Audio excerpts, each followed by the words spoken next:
Hey guys, Toaster back. Got an ace tanker with you. I will warn you, if you do not like gold spam, this is not the video for you. I am at 93.5%, somewhere in there right now, and attempting to get this final 3 mark, so we are using full gold. So, one thing I noticed is that the enemy has a Skoda T26, and I did not really want to fight that.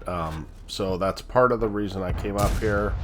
Also, part of the reason that I came up here is that that I figured there would be some enemies up here that I could farm, and that's what you got to look for when you're playing for a mark, you know. So this guy, I can pen him pretty much anywhere with gold, and I don't think he quite figures that out, which thankfully he doesn't. That's a great thing for us. And the Indian Panzer just sits in the middle of the open, and we're able to kind of take some damage off him. So we're up to 1,600 damage. We're already close to preserving our mark. But of course we want more, right?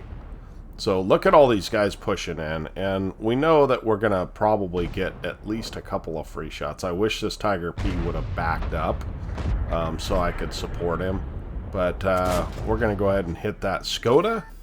And as I said, we're trying to avoid guys. Unfortunately, we do not pin the Type 59, but as it is, these guys are, I don't know, they're not paying a lot of attention. So, and we get just a very lucky shot into the KV3. Now, I don't think those guys are going to continue to push down that way because they don't want to take damage. In fact, they're going back, as well they should, to take out these guys over here.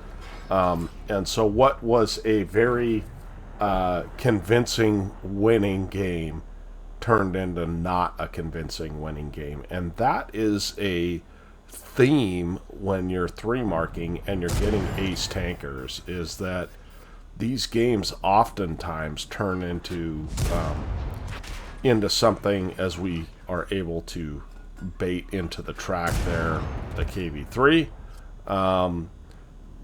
These games are oftentimes become much closer. You know, the enemy wins one side and we win the other side. Now, the reason that I pushed that guy so hard is because I had figured that I was going to get pushed by this Skoda, right? And we do take a big hit by that Skoda. So we're going to tuck up in, and then we're going to go after the Type 59 and try and ignore that Skoda as long as we possibly can.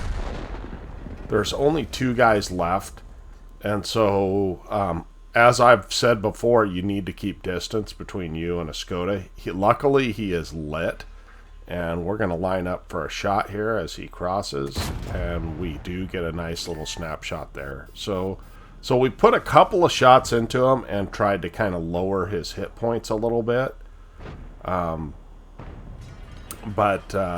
nevertheless, the Scorpion gets spotted, and we're going to go after him instead. So we've got 3,500 damage, which is a pretty good game in this thing. Pretty good. And it looks like the Leo is on a reload, so we're going to go ahead and take the kill from the Scorpion. And we're just kind of baiting him to keep fighting us because we know that we've got guys coming up behind him. There's one shot, right? And we're able to track him up in the air, and now it's pretty easy. Now I could have got one more shot, but it didn't happen. But anyway, that's the end of a very short game. 4,165 damage. Let's look at the after action on this. So a quick one for you guys today. We ended up with an ace tanker.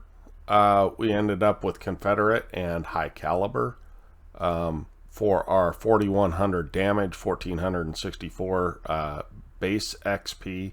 The Skoda T26 also did very, very well, which is why I wanted to avoid that guy if at all possible. 24 shots, 20 hits, 19 pins. That's going to happen a lot when you fire a lot of gold rounds. We did 280 assists, and we only blocked 250. So 18,000 credits. And by the way, that's the best way. If you can avoid people shooting at you, it's better. But nevertheless, we did 2,400 experience for our crew. So that is the end of the game. I will catch you guys next time. Tonester out.